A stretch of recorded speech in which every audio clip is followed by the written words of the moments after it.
Hi everyone, I am Asim Sati and I have a lot of teaching experience from last 20 years. I have taught many courses at International Islamic University Islamabad as a assistant professor and even the computing courses as well. So right now this is my first experience to make some lectures online for the facilitation of the students and uh, to deserve the people and share my knowledge and experiences whatever I have gained so far.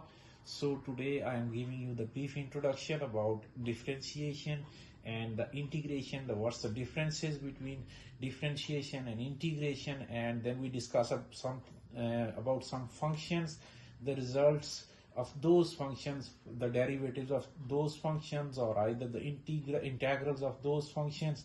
And then thoroughly after doing that, then I will move forward to the FSC course book, in which I have to discuss each and every topic that is included in FSC Federal Board or the Punjab Board book.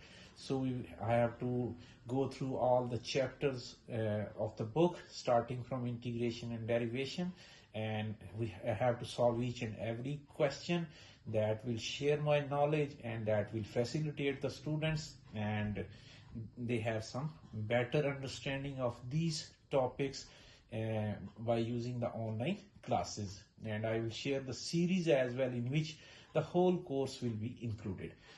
So starting basically from differentiation and integration. So we have, as we know, that we have multiple type of functions. If we talk about the polynomial functions, if we have, suppose if we say that x raised to power 0, basically this is a constant function in which the value of the polynomial is, or the degree of the polynomial is equal to 0. So if we multiply it with any constant value, so if anything raised to power 0, that is always equal to 1. So that will give us some constant values, either if we put in place of any variable.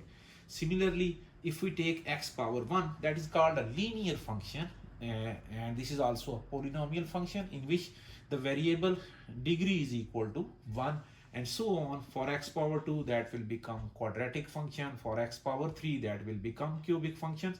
For these type of polynomial functions, so we have some specific results for integration and derivation. Similarly, this is one type of function, those are called the polynomial functions. Then after polynomial functions, we have some other classification of functions. Suppose we say that the trigonometric functions, then we have the trigonometric functions, then we have the logarithmic functions. So these are the different types of functions. Then we have the exponential functions, and we have the inverse functions. So there are hyperbolic functions, so inverse trig functions. So we have multiple type of functions, and for these each and every function we have described results about derivation and integration of those functions. And if we want to simplify those functions, take the integration or the derivation of those functions, we will use those results later on in our incoming questions of exercises.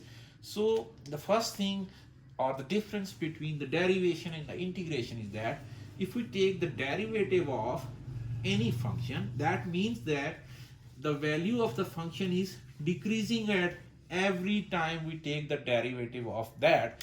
Suppose if I take the polynomial function x power 3, if I take the derivative, and here the variable is our x, and we are taking the derivative with respect to the same variable.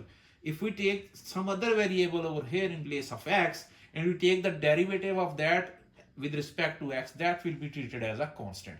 So whatever the variable we are taking the derivative, we have the same variable in d by dx. For that we are taking the differentiation. So every time we take the derivative, its value will become reduced, means this is basically, we have different type of rules in derivation. So it has power rule, in which, suppose if we say x is our n, and sorry, this is our x, and if I take power n, if we take the derivative of this, the result of this one will become nx power n minus 1. So here our n power is equal to 3, so that will become 3 into x power 3 minus 1, and that is equal to 3x square. So when we take the derivative of x cube, that will be, means the cubic function, that will be reduced into the square function. If we take again the derivative for the square function, then that will be reduced into the linear function. And if we take the derivative of the linear function, that results in a constant value. So every time when we take derivative, the value of the function will be decreasing every moment by taking each and every derivative. So on the other hand, if we talk about the integration, so when we take the integral of any function, we use this sign, integral of, suppose if we have a function of variable x, and we are going to take the integral of that with respect to dx.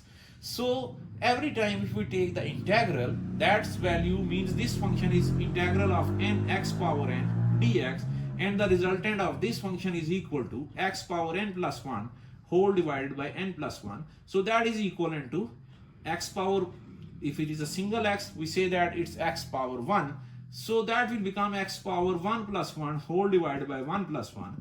So this is equal to x square by 2. So if we take the integral of x, means that is a linear function, and after taking the integral, its value will become square, means that will be converted into the quadratic function. Similarly, if we take the integral of the quadratic function, that will be converted into, the resultant of that will be equivalent to the cubic function, and so on. After every step of integration, the value of the variable will be in increasing order. So this is the basic difference between the derivation and the integration. So in derivation, as we discussed earlier, the variable is decreasing every moment we are taking the derivative of that, and for variables for which we are taking the integrals, its value is increasing every moment after taking integral multiple times of the similar functions. So this is the basic difference between derivation and the integration. So in coming lectures, we are going to discuss the basic rules or the basic results that are pre-described. Means we have some results for different functions, either for the integration results, and we have some derivation results. So we use those results, and then we solve each and every question of our exercise. So that's all for today in this basic introductory lecture about derivation and integration.